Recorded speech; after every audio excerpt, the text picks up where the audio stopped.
Nintendo had a surprise direct showcasing a whole bunch of brand new indie games that are coming to the Switch. Take!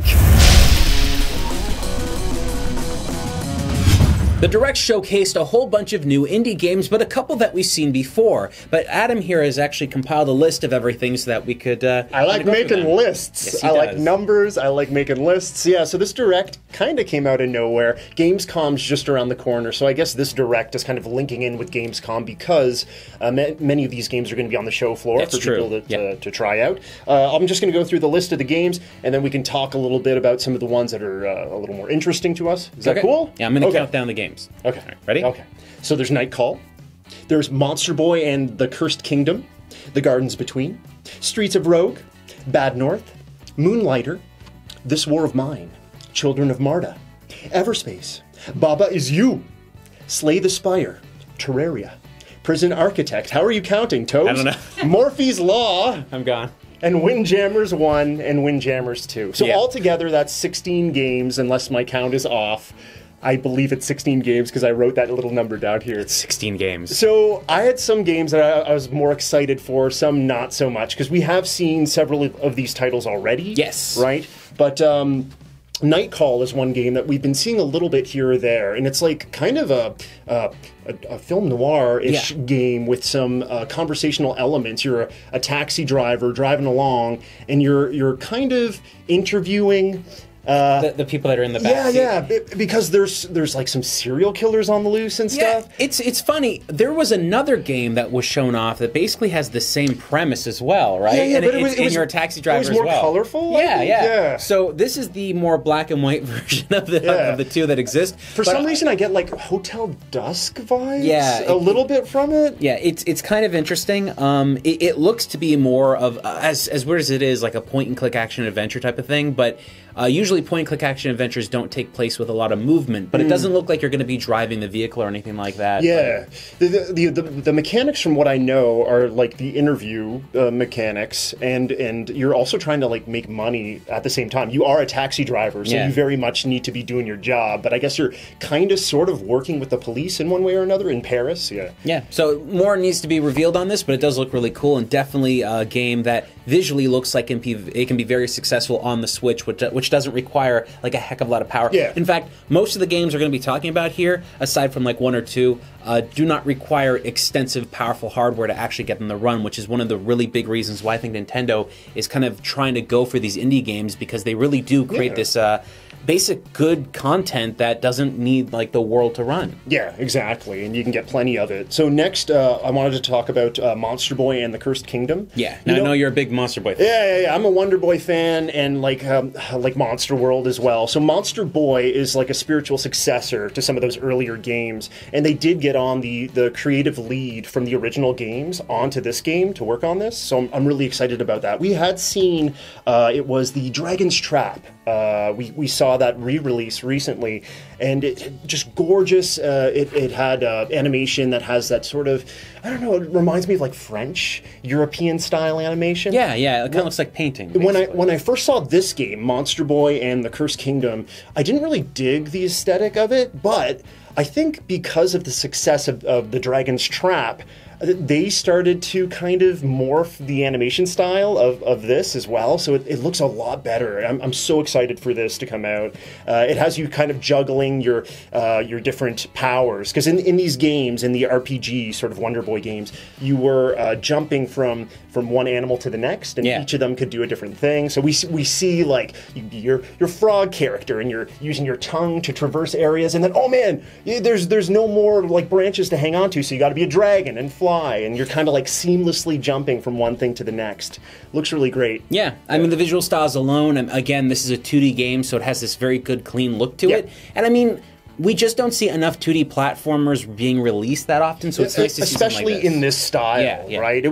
We used to see a lot of these back in the 90s, but then for a long time there was a drought, and now we're getting more, which is cool. Cutesy platformer, almost. Cutesy, yeah. Okay, next was the Gardens Between. I didn't have a lot to say about this, but the Gardens Between, this was the, I believe they're islands in the middle of an ocean. They're all their own sort of little puzzle place. It's like a cone, and there's real world objects, but they're bigger, and you're like tiny people using these real world objects to solve the puzzles of the island. So, for example, there's a VCR and there's a giant remote, and you press a button on the remote to make a videotape come out of the VCR and make like a ramp so that you can like walk up the island and solve other puzzles. It looks pretty neat. I mean, I like that kind of visual style. Now, this is one of those games that actually looks a bit more visually impressive, but regardless, I think it's going to be one that a lot of people enjoy to play. This is one of those games too that when it comes to puzzle games, I prefer these things on the go. That's why I like it coming to the Switch, right? Absolutely. Because for me, I like when I'm going out somewhere and I've got some free time,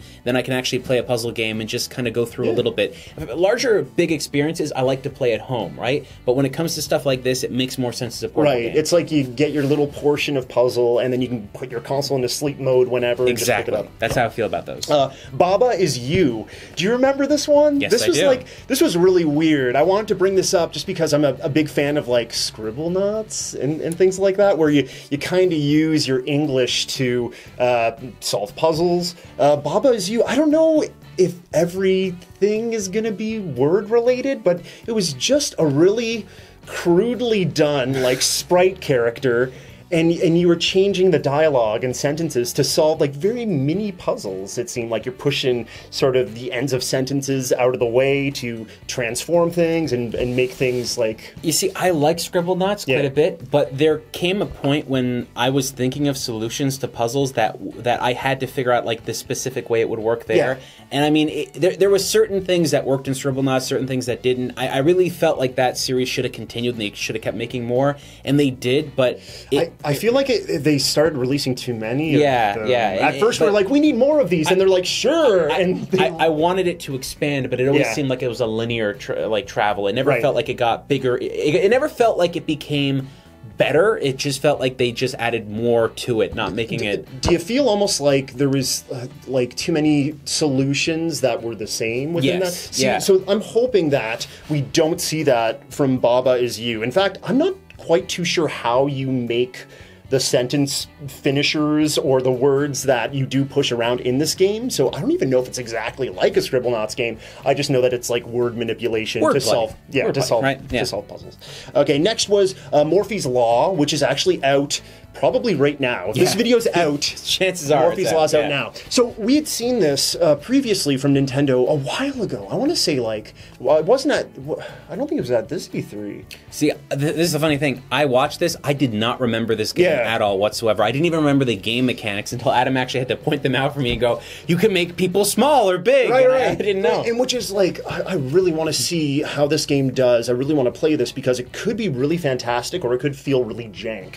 So when you shoot another character, their limbs or head shrink, and then yours grows, so there becomes this sort of dynamic of size. So it opens up different traversal possibilities because of that, because there's tiny doorways, or there's, bigger areas and stuff. But not only that, but the limbs and things that grow or shrink get different powers the more strong or weak they are. That was very interesting to me, but what really got me was the visual aesthetic in this game. It's got a really cool Day of the Dead vibe to it, which I've never really seen anyone implement in a shooter before, but I've now seen a lot of other games kind of take that route ever since Grim Fandango. Okay. We're starting to see, I mean, like, that game came out, a decade passed, nobody goes to it, but Guacamelee is a great example of that. That's what I was thinking. And it's really cool to see that. I love the colorfulness of it. I love the look. And you know what's really important?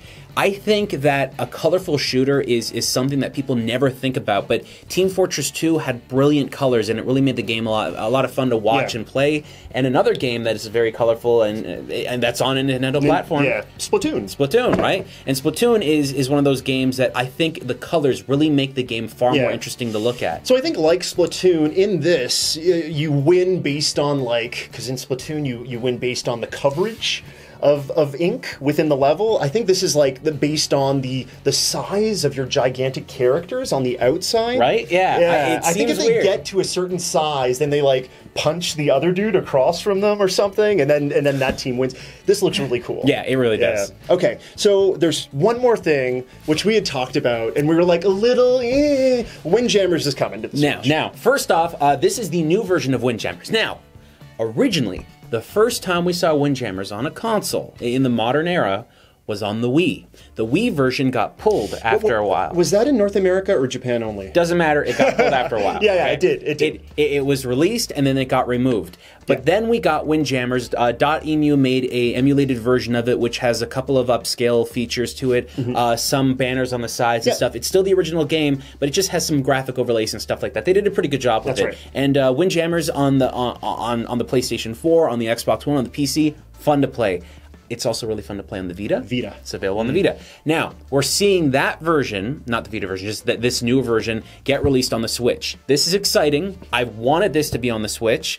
It's nice to see it come to the Switch. But what was more interesting was Windjammers 2 being announced. Now, Windjammers 2 is coming to the PC and it's coming to the Switch exclusively for consoles. It's not coming to any other platform. Yeah, as far as we know. Not yet. I'm sure after a year or so, maybe there's a timed exclusive sort of thing going on here. But yeah, Windjammers 2 looks very different. Like, literally, it looks very different from the first Windjammers. We saw some screenshots. So we didn't actually see any gameplay footage at this moment of the recording, but we did see like an animated anime. Oh my gosh, that was okay. I have certain opinions about the actual look of the game, but the trailer was great. Was very cool, very colorful. It harkened back to the 80s, like just like at the beginning of an 80s like He-Man or like Thundercats. Like it had that style of animation to me at least. Yeah. Now here's my thing. The original Windjammers, from the pictures we saw, the original Windjammers was a 4:3 game, so its aspect ratio was locked that way. The actual arena that you're in kind of just fits in the center, and then you can see people at the top and the bottom. In this new version, what they've done is now that the screens are widescreen, they've basically kept the same visual outlay, but the actual like arena is stretched, so it looks wider than it normally would. I don't know how that's going to play. Does that mean you're going to have more time to defend yourself? Yeah, we were discussing this. So with something that you would think, oh no, it's just like a simple change. No, that very much changes what is like a simple game. Like Windjammers is kind of Pong on steroids, right? Yeah. And when you take something that's simple and you even just give it like a couple of meters in the court, extra distance. Like, okay, so are you going to be throwing faster to compensate, or are they doing that so you have more time to like go and like fight one of the shots, grab the disc or whatever? Like, why is that being implemented? How are they going to do this? Yeah. The visuals that they were showing off there were 2D assets that were kind of presented in the same way that the original game was. This isn't they're not using 3D models or anything like that. So they look like they're staying fairly close to where they were before. But what is interesting is that this is not a sequel made from the original developers of the original release. That's right. So it was Data East originally, right? Now, we don't know who from the original is coming back to help, if any at all, but what I can tell you is we don't know exactly what we're going to expect from this. Is this going to be an entirely new experience with a lot of additional features, a story mode, things like that, or is this going to be something that is attempting to mimic the original without improving upon those factors? Right, yeah, it is kind of worrisome. Man... Little sidetrack. When did Windjammers become a thing? Because like 3 years ago, everyone was like, Windjammers is the greatest thing. I never played that in the arcade once as a kid. Yeah, every time I go to a convention, there's always a Windjammers tab. Everyone's playing it. Everyone's having fun. Right. It really seemed to grow out of that scene and out of that community, which, you know what? If you've never played Windjammers, it is a really fun game.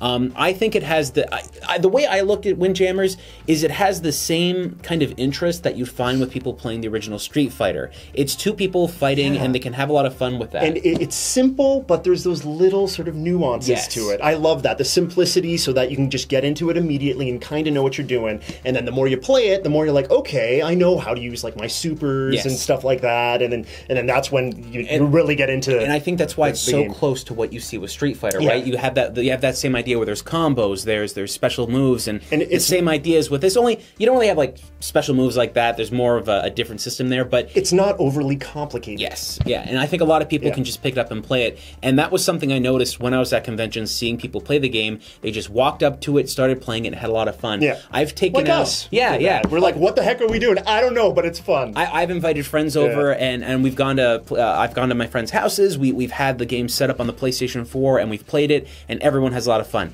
This is one of those games that I recommend the original one using an arcade stick, because that arcade stick just feels so great when you're playing it. It was made with an arcade stick in mind. But you could still use a control, and it's going to get to the point where with this, I'm wondering if you're going to be playing with friends. I mean, ideally, this system is made, the Switch is made for having a Windjammers experience, because you have two controls that come off to the left and right, and you have the right amount of buttons there to make it work. Well, there's not a lot of buttons involved, I believe, with Windjammers, so when you have your Joy-Con out, but will it feel right? I don't know. That's the thing. So we're going to find that out. But there were a couple of other games that I briefly just wanted to mention, just quickly. There was Terraria, there was Prison Architect, there was Everspace, there is Moonlighter, and this War of Mine, and there's some other games too, but I think one of the things that's very interesting about this is we're seeing a lot of games that have been previously released on prior systems that are now coming onto the Switch. Now, what's really cool about this is that for most instances, these games were never portable, and this is the first time that they're going to be portable games,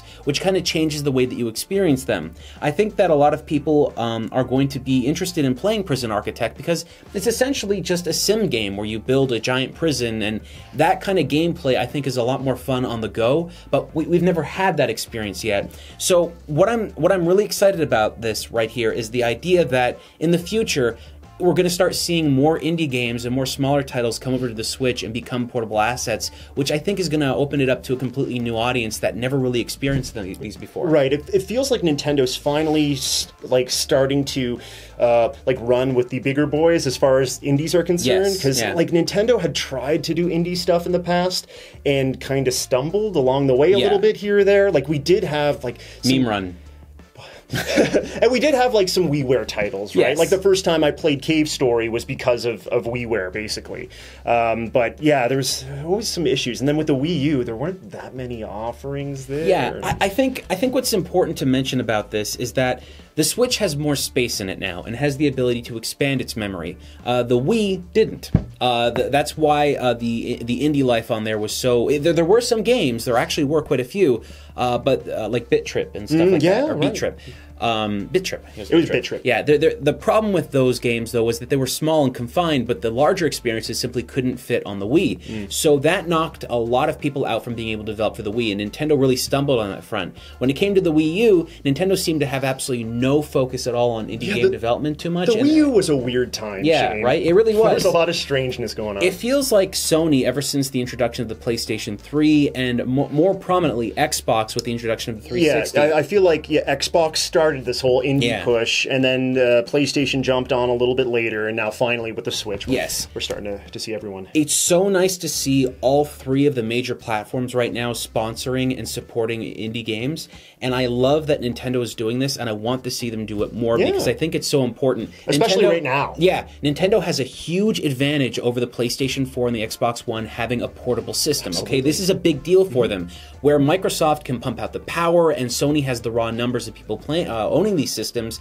Nintendo has the ability to reach out to an audience, and right now, because as we've seen, there isn't a lot of major brand new releases coming from Nintendo. We're seeing a lot of ports happen and stuff like that, and many of these are actually ports from existing versions on other systems. Right. So we're starting to see this influx of ports, which might be bad news for now, but in the future you're going to have a much larger library because of it. So it can be a problem for people that have it at this moment, but I really believe that this is going to expand the library dramatically and keep it in a very good state of play. I'm hoping, Morphy's Law is a game that's just coming out right now, so I'm really hoping that does a lot for them, and a lot of people see beyond things only being ported there. My only worry with this now. These games we've already seen on previously, so there's already a built hype and a built audience, built marketing from previous console releases, so people already know what these are. Games like Morphe's Law, they have a chance to exist right now where they're not in competition directly against other Nintendo games. This problem, though, exists that once we go into 2019, are we going to start seeing games getting released that will be basically ignored because Nintendo is releasing some of their bigger titles? And is Nintendo going to keep focusing on this? Nintendo right now needs the indie games, but in the future, when they don't need them so much, are they going to basically just, you know, toss them to the dark? I would say that the Switch's console competitors are basically doing what you just described, because like Xbox and the PS4, a lot of indies are coming out, but they're not really talking about them at all. So is this going to happen the same with the Switch, right? So we'll just have to wait and see. Yeah. But what do you folks think? Are you excited about these games? Are you not excited because you've already played them? Or are you very excited because you want to play them on the bus or something? Let us know in the comments below.